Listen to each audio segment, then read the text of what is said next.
Revolutions and the people behind them. Revolutions have occurred throughout human history and they vary between the methods and duration and the motivating ideology behind them. The results include major changes in economics, culture, etc. But who actually lead these revolutions? Some may say philosophers or men with great power. I don't think so. Where would the philosophers or men with great power be without the followers? The people, us. There are many types of revolutions. Some of them include political revolutions that are an upheaval in which the government is replaced, or a form in which the government is altered. There are two types of political revolutions: modification of an existing constitution and wipeouts of the existing constitution. But let's go more in depth about political revolutions. What are they exactly? Well, political revolutions are a forcible elimination of strength, shaped by a group of humans in, in look for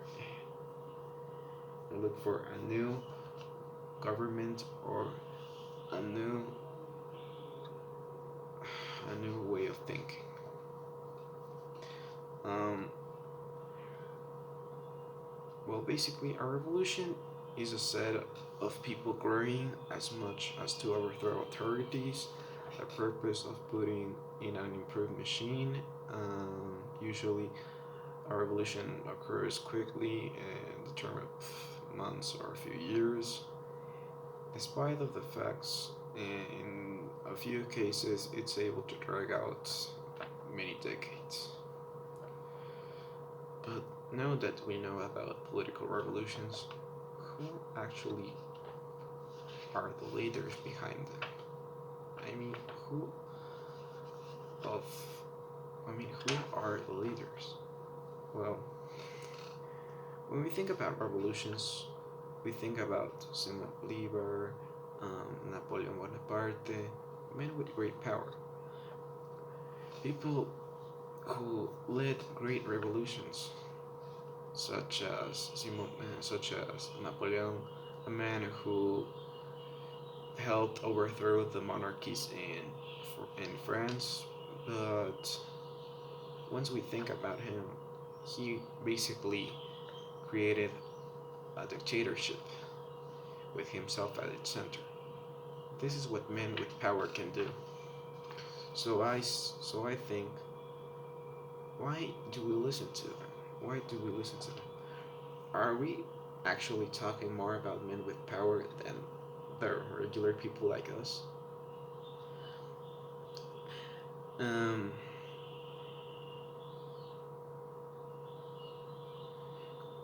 why don't we talk about regular people like us? Uh, for example, uh, one one person that is considered between one of the most important or most influential people in the American Revolution is a man called Paul Revere. He is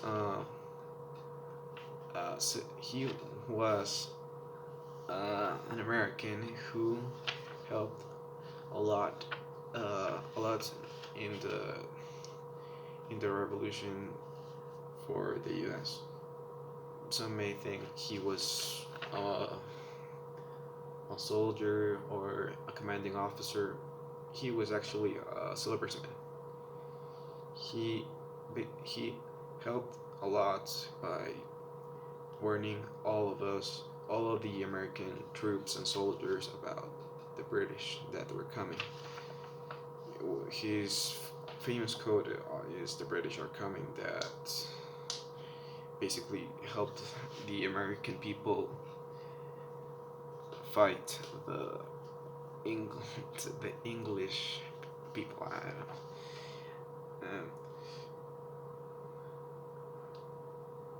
So when I see polar bear, don't we actually know that aren't isn't he well aren't we normal people that actually aren't they actual responsible for the success of revolution? So why don't we talk more about the people that gave their lives for the cause instead of people with power that used the revolution for him, for his own benefits, like Napoleon.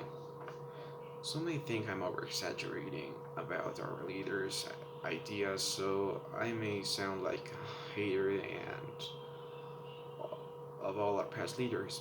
But if we see how some leaders have ended up, you'll see my point. Napoleon helped the French in his search for a new government and ended up setting up a dictatorship with himself at its center. Of course, all leaders aren't like Napoleon. Some of them truly want the best for the people, but just seeing a man corrupted with power can do what he can do. Why are we still following them?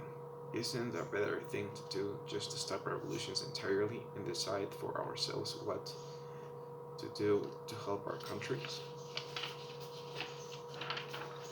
Um, but now that, but what do what inspires revolutions? Well, according to an article,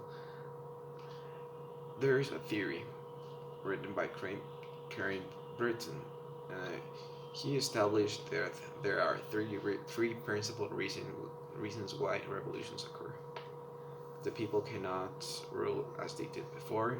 The people at the bottom want to be ruled as before, and an overall feeling of unrest caused by war, famine, police brutality, unemployment, etc.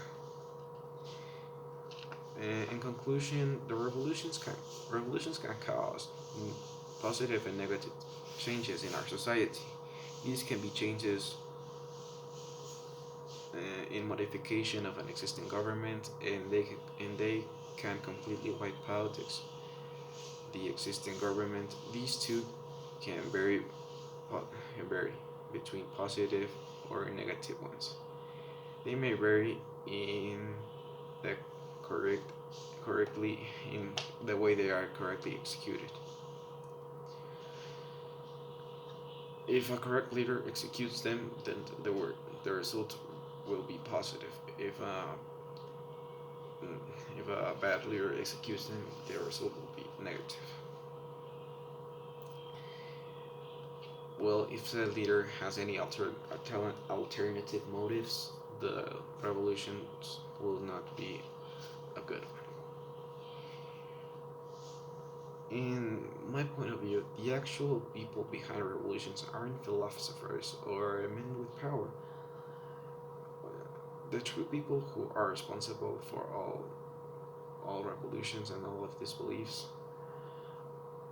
are us, the people, the regular people, you, me, everyone. The followers who decide these ideas, because without the followers, where would the philosophers and the powerful ones be? They could be nothing without us. Thank you.